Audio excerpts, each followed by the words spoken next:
Bienvenue, bonjour à tous. Le président de la République, Alassane Ouattara, a reçu hier Audrey Azoulay, la directrice générale de l'Organisation des Nations Unies pour l'éducation, la science et la culture. Cette rencontre a eu lieu à la résidence du chef de l'État dans la commune de Cocody.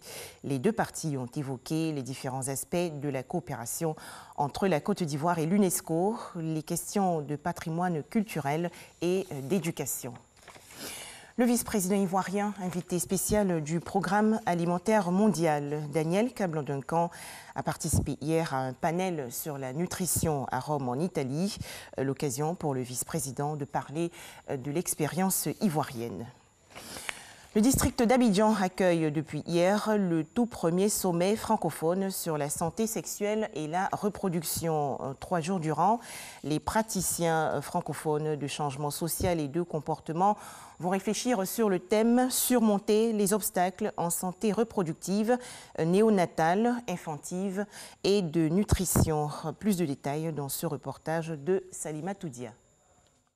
En Afrique de l'Ouest, 25,9% des adolescentes de 15 à 19 ans ont déjà connu une maternité. La prévalence contraceptive moyenne est limitée à 15,5%. Les taux de mortalité maternelle et infantile restent parmi les pires au monde, selon Brick for Action. Pour aboutir à de bons résultats en matière de santé reproductive, maternelle, néonatale, infantile et de nutrition, le changement social et de comportement est au cœur des échanges avec les experts lors du sommet francophone. Cette composante du programme de développement mondial vise à impliquer les populations dans la conception et la mise en œuvre des programmes de santé. Il y a autant de très bons exemples dans les pays de la sous-région que nous allons pouvoir nous apprendre les uns et des autres.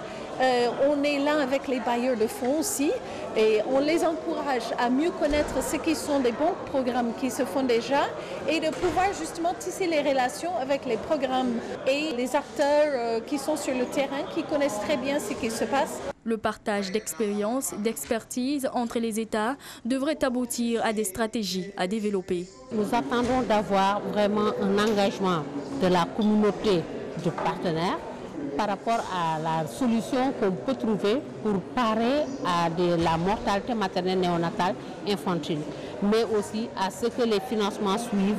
En Côte d'Ivoire, la prévalence contraceptive moderne était de 13,9% en 2012, avec des besoins non satisfaits en planification familiale estimés à 27%. Nous vous assurons de l'engagement de l'État de Côte d'Ivoire à travers le ministère de la Santé et de l'Hygiène publique à accompagner les résolutions de ce sommet. Les échanges entre les praticiens et l'ensemble des partenaires techniques et financiers dureront du 25 au 27 février.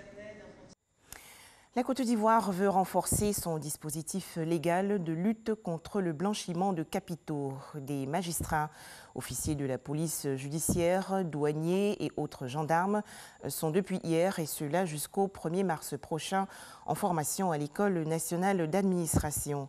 Objectif, renforcer leurs capacités en matière de lutte contre le blanchiment de capitaux et le financement du terrorisme. 4 années de plus à la tête du Nigeria pour Muhammadu Buhari. Le président nigérian a été réélu pour un second mandat avec plus de 56% des voix contre 41% pour son adversaire Abubakar Atiku. En Algérie, les étudiants se sont mobilisés hier dans la capitale Alger contre la perspective d'un 5e mandat du président Abdelaziz Bouteflika. L'élection présidentielle est prévue le 18 avril prochain.